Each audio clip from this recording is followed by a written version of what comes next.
Kita kan setiap hari dibanjiri sama data, studi, dan penelitian. Tapi pernah kepikiran nggak sih, apa yang sebenarnya ngebedain antara sains yang beneran sama yang ya cuma omong kosong? Ternyata ada semacam buku aturan tersembunyi, sebuah kode etik yang jadi penjaga gerbang kebenaran. Hari ini kita bakal lihat apa yang terjadi kalau aturan-aturan itu dilanggar. Cerita kita mulai dari sini nih. Sebuah pesan yang mungkin aja pernah kamu lihat di grup WhatsApp. Kelihatannya sepele kan? Cuma seorang adik yang lagi bantuin kakaknya ngumpulin data. Tapi, coba deh perhatiin kalimat terakhirnya. Yang nggak ngisi nanti dicatat namanya. Nah, itu dia. Percikan api yang bakal ngebawa kita masuk ke labirin etika penelitian.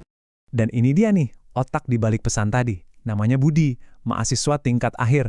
Lagi pusing 7 keliling dikejar-kejar deadline skripsi. Kayaknya kita semua pernah ngerasain deh ya, tekanan kayak gitu. Tapi, sebuah jalan pintas kecil yang dia ambil justru bakal jadi pelajaran besar buat kita semua tentang betapa rapuhnya integritas dalam sebuah penelitian. Jadi ceritanya Budi ini lagi neliti topik yang sebenarnya penting banget, pengaruh iklan rokok ke remaja. Targetnya 200 siswa SMA. Masalahnya, izin ke sekolah itu ribetnya minta ampun, birokrasinya berbelit-belit, dan waktu jalan terus. Nah, disinilah kepanikan mulai merayap masuk. Dan disinilah Budi ngelewatin batas untuk pertama kalinya. Yang nggak ngisi nanti dicatat namanya. Dengerin deh, di sekolah kalimat ini mungkin kedengeran kayak ancaman biasa ya kan? Tapi dalam dunia penelitian, ini namanya paksaan. Partisipasi yang harusnya 100% sukarela, jadi kayak kewajiban terselubung. Aturan emas pertama di buku tak terlihat itu, baru aja dia langgar. Oke, sebelum kita lihat si Budi makin jauh nyemplung ke masalah, yuk kita bedah dulu buku aturan tersembunyi ini. Ini bukan ngarang-ngarang loh. Aturan ini dasarnya dari dokumen bersejarah, namanya Laporan Bellman, yang punya 3 pilar utama. Anggap aja ini kayak 3 tiang suci di dunia penelitian. Pilar pertama, dan ini yang paling dasar banget, hormati individu. Artinya apa? Gampangnya gini, partisipan penelitian itu bukan kelinci percobaan. Mereka itu manusia, punya hak buat milih. Mereka berhak tahu risikonya apa, tujuannya apa, dan yang paling penting, mereka berhak bilang enggak tanpa perlu takut ada konsekuensi apapun. Nah, si Budi tadi, jelas banget dia nabrak pilar ini. Dengan maksa-maksa gitu, pilihan bebas para siswa buat ikut atau enggak, ya, hilang seketika. Ini pelanggaran yang nyata banget terhadap pilar pertama. Pilar kedua, manfaat. Ini prinsipnya jangan bikin celaka. Simpel kan? Tugas peneliti itu nimbang-nimbang. Manfaat dari penelitiannya lebih gede nggak dari risikonya buat partisipan. Kalau jawabannya enggak, ya udah, penelitian itu nggak boleh jalan. Titik. Nggak ada tawar-menawar. Dan pilar ketiga, keadilan. Ini nanyain pertanyaan penting, siapa yang nanggung bebannya dan siapa yang nikmatin hasilnya. Prinsip ini mastiin peneliti nggak seenaknya ngeksploitasi kelompok yang rentan. Misalnya nih, jangan sampai kita nguji obat baru ke warga desa yang kurang mampu, tapi nanti pas obatnya jadi, harganya selangit dan cuma bisa dibeli sama orang kaya. Itu kan nggak adil, dan itu jelas nggak etis. Oke, jadi 3 pilar tadi itu fondasinya ya. Sekarang, gimana caranya kita ngebangun rumah yang etis di atas fondasi itu? Nah, ada beberapa alat praktisnya nih, kayak semacam kontrak kepercayaan antara si peneliti sama orang yang diteliti. Alat yang paling pertama dan paling penting, informed consent.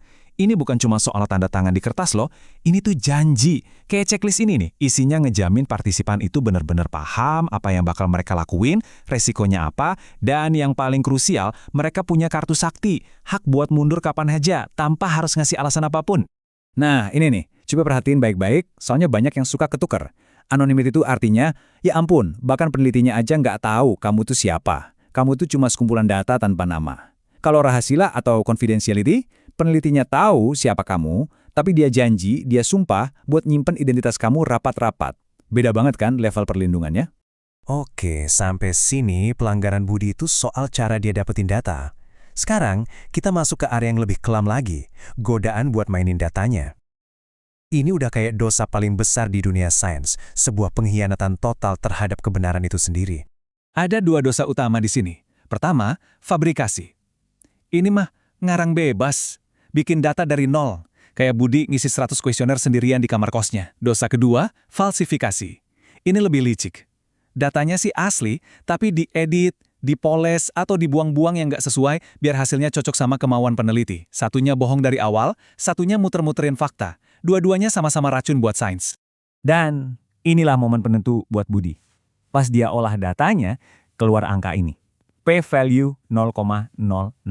Gampangnya gini deh, di dunia statistik, biar hasilmu dianggap berhasil atau signifikan, angkanya harus di bawah 0,05. Angka Budi 0,06.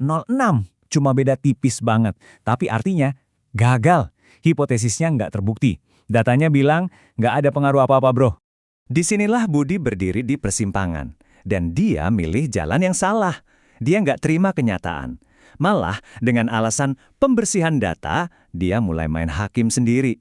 Dia cari-cari jawaban responden yang menurut dia aneh, terus hapus. Ini bukan ngebersihin data, ini namanya ngerusak barang bukti. Dan voila, lihat keajaiban palsu ini. Cuma dengan ngehapus beberapa data pengganggu, dia olah lagi datanya. Hasilnya, p-value 0.04, di bawah 0.05. Dia berhasil. Tapi ini bukan kemenangan, ini cuma ilusi yang dia ciptain sendiri dari kebohongan. Dia nggak nemuin kebenaran, dia membuat kebenaran. Cerita si Budi ini mungkin kedengarannya modern banget ya, masalah mahasiswa zaman now. Tapi perjuangan mencari kebenaran dan bahaya informasi palsu itu bukan hal baru. Ini ngebawa kita ke sebuah prinsip kuno yang luar biasa relevan hari ini. Sebuah panggilan untuk mencari kebenaran yang usianya udah ribuan tahun.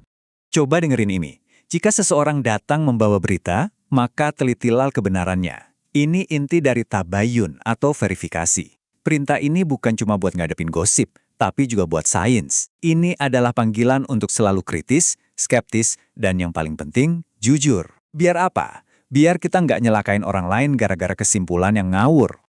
Jadi prinsip tabayun ini sebenarnya kayak cermin dari etika penelitian modern kan? Coba deh kita lihat, verifikasi kebenaran. Itu kan metodologi ilmiah. Cegah kerugian, itu kan prinsip manfaat tadi. Laporin temuan dengan jujur. Nah inilah yang Budi gagal lakuin. Harusnya dia laporin apa adanya. Hasil saya p-value 0,06. Karena dalam sains, bahkan hasil yang gagal pun, itu adalah sebuah kebenaran. Dan itu berharga. Kisah Budi ini kan cuma contoh kecil ya. Coba bayangin deh, gimana kalau yang kayak gini terjadi di penelitian obat-obatan, kebijakan publik, atau data perubahan iklim? Buku aturan tersembunyi ini bukan cuma buat ilmuwan. Ini adalah benteng yang melindungi kita semua dari dunia di mana fakta bisa diatur-atur. Dan ini ninggalin kita dengan satu pertanyaan penting. Kalau kita lebih ngejar hasil yang kita mau, bukan kebenaran yang sesungguhnya, pada akhirnya siapa yang bakal nanggung akibatnya?